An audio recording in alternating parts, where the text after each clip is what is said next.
Hey everyone, so today in this video I'm just going to share some of my latest experiences, I guess, with dimensions, interdimensionals, light beings, and all that good stuff. So I'll start with last night. I have all my experiences when I get up to use the bathroom in the middle of the night.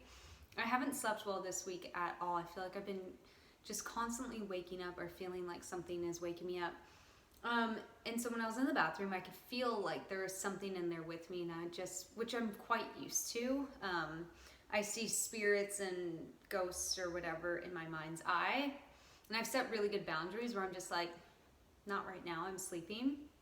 But when I walked back out to our bedroom, I saw this like green flash of light above the area, like right above my pillow, and it was like this shape, bright green, and it flashed like a couple of times, and I just stop and look at it, and I'm like, no, I don't want to. Like, no, I don't want to.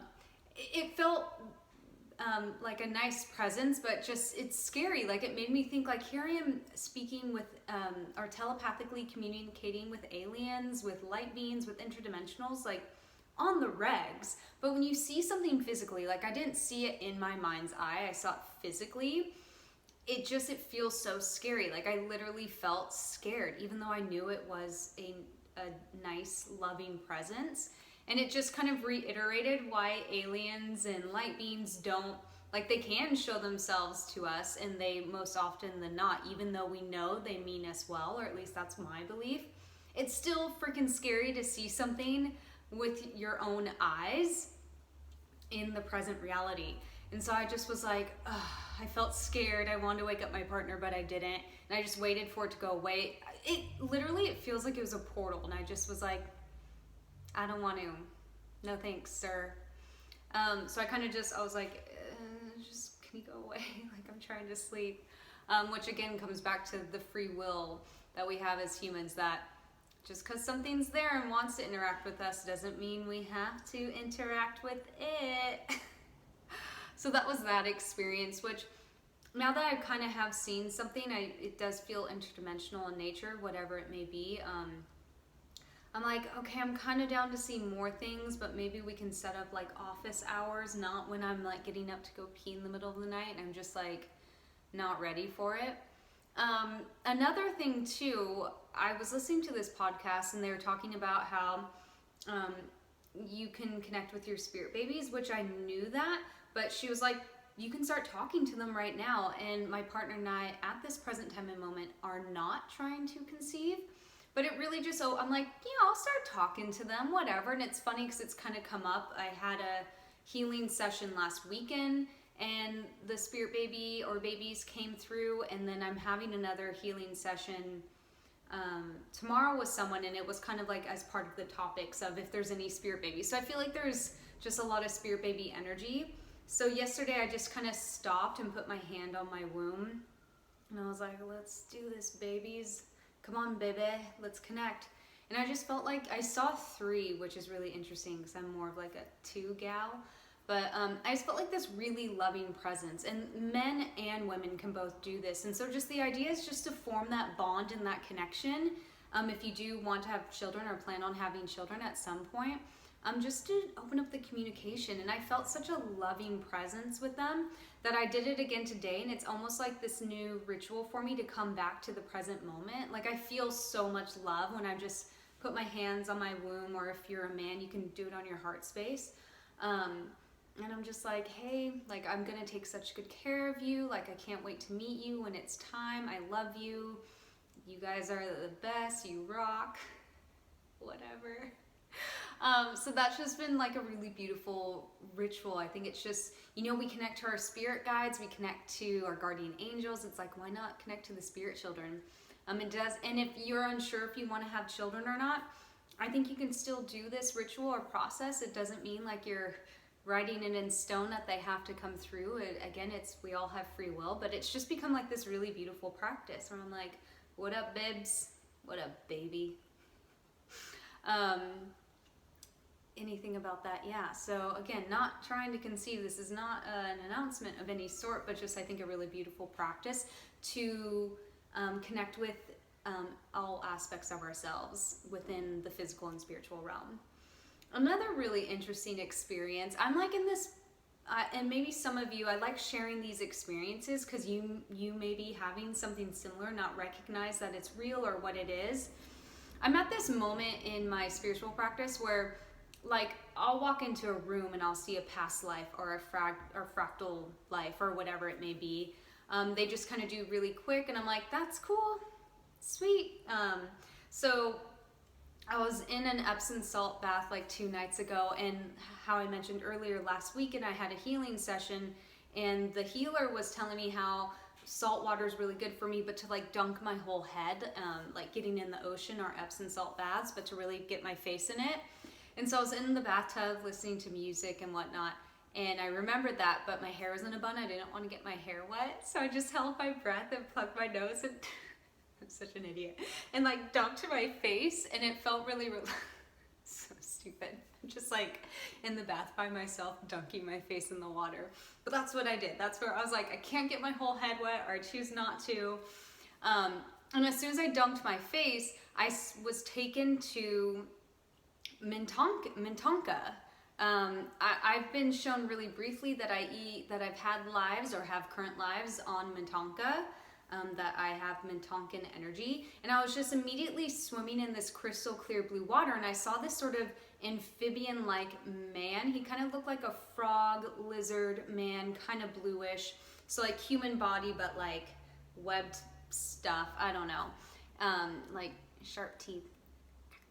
And he just kind of like swam up and looked at me, and then I came up from my actual bathtub because I needed air because I'm a human that breathes oxygen.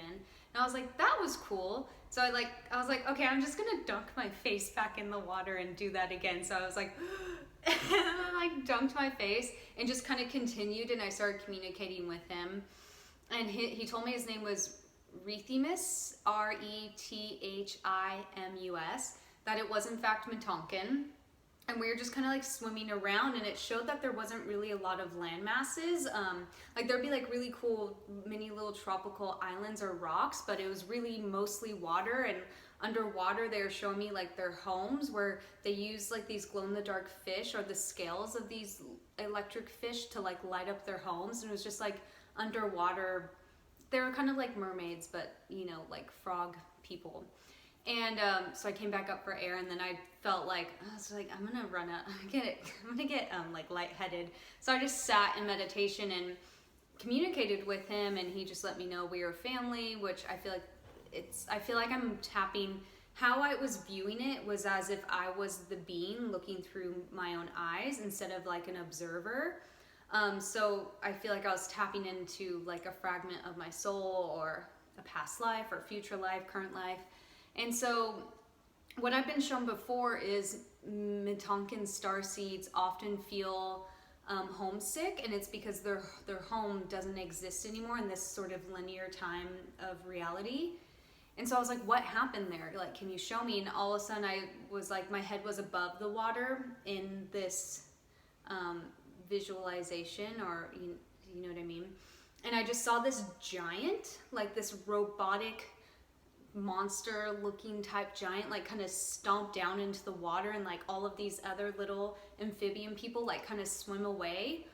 And basically what he was telling me, there's like, and I've been shown this before, one of the first times I did channeled writing like 2 years ago, what came out was like there was a great war, and it was like millions of years ago, and it was very Star Wars looking. And I was like, okay, drama. But I guess from what I've been shown really briefly, it's not one of my interests, or at least they don't show me a lot about it because I'm not meant to. They show me what I need to hear. But that there was this great war like a million years ago. That's why the Galactic Federation of Light formed. And so they're saying there's like this sort of galactic war, and these this army of giants landed on Mintakan, basically used up all their resources, depleting and killing off the planet. And so it's in this present reality or moment of time, similar to Mars, it's abandoned. The planet doesn't exist, or there's no life on the planet. So that's all they showed me. And so Rethimus, I think I'm saying his name right, wants to communicate with me more, and I'm like, let's do it, dude. Like, so down. So there's that. And then I work with the Nihals quite a bit. And one Nihal, she likes to go by the name of Gemma, but with a J. She likes to be called Gemma J Bear. That's my last name. I'm like, you go, girl. And I just was like, can you show me some of your life? And so there's this delicate balance. She did a whole download channel through me, and I'll share it as a blog soon. It's basically Nihals how I see them. Remember when they first came through? Pleiadians come through and they look like light beings, but they're really tall. And I remember when the Nihals came through, they were kind of small, like a 10-year-old's figure body, but made of light. So they're smaller beings. They always kind of have a purplish blue hue to me if they do show a form, but the ones I connect with I think are 9th or 11th dimensionals. I can't remember. I think 9th. But she was just telling me that Nihals, it's like a thing, what am I trying to, an experience within the collective consciousness of Earth has to, or had to occur in order for like almost the Nihals to exist or to come into existence, to then come back and help Earth with its collective ascension. I know that's kind of confusing. It confuses me too, but basically they're a future race. They carry our DNA. So they're like kind of millions of years in the future type thing, but remember, time doesn't really exist the way we perceive it. So they exist in the now, but if we had to go through earthly time, it'd be like millions of years in the future type vibe. And so they have chosen now as 9th dimensionals to further their own soul's growth is to be of service of others. And so that's why they're coming back now at this important moment in time. So it was always going to be part of their sort of soul's growth as a race to help Earth with its collective ascension, because in a sense we are them, they are us. That's something I'm not quite, I was like, so are you hybrids? Are you the hybrid children? And then they're showing me something about Pleiadians, how we have Pleiadian DNA, which I think it's like Lyran's Pleiadians and like the Greys created us, or not the Greys, Zetas. I don't know. Sometimes they show me things and I'm like, I don't know what that means. So it was just really cool. It's a really cool transmission. So I'll share it as a blog maybe next week. I have to edit it because there's just so much in there that it's challenging to take these non-human concepts and experiences and translate them into human words. There's a lot of times not the right words. And what Gemma was telling me is we as a collective aren't fully ready to know everything there is to know about, need to know about the Nihals. That's why they all started, the Nihal star seeds started coming through around the last 50 to 90 years, maybe a little bit more, a little bit less. But it's all recognizing that right here, right now is the perfect time for Nihal energy, Nihal vibration.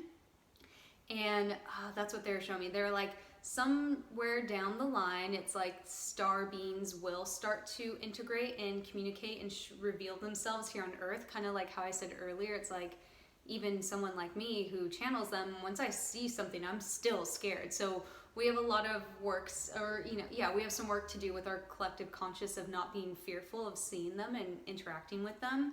But they're like, yeah, there will be an exchange of DNA. They've done this before with Atlantis, they were showing me.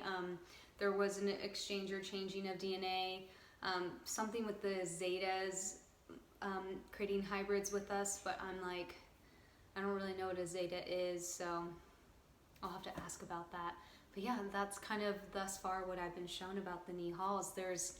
It's challenging to receive information on a new or newer race that we're interacting with, and it's recognizing that Earth was kind of placed on an isolation front for a while to have very little interaction with star beings, and I guess that was kind of lifted around 2012 to where star beings can come and begin to interact with us again, so we're ready as a collective. So I think we should prepare and be ready for more interactions.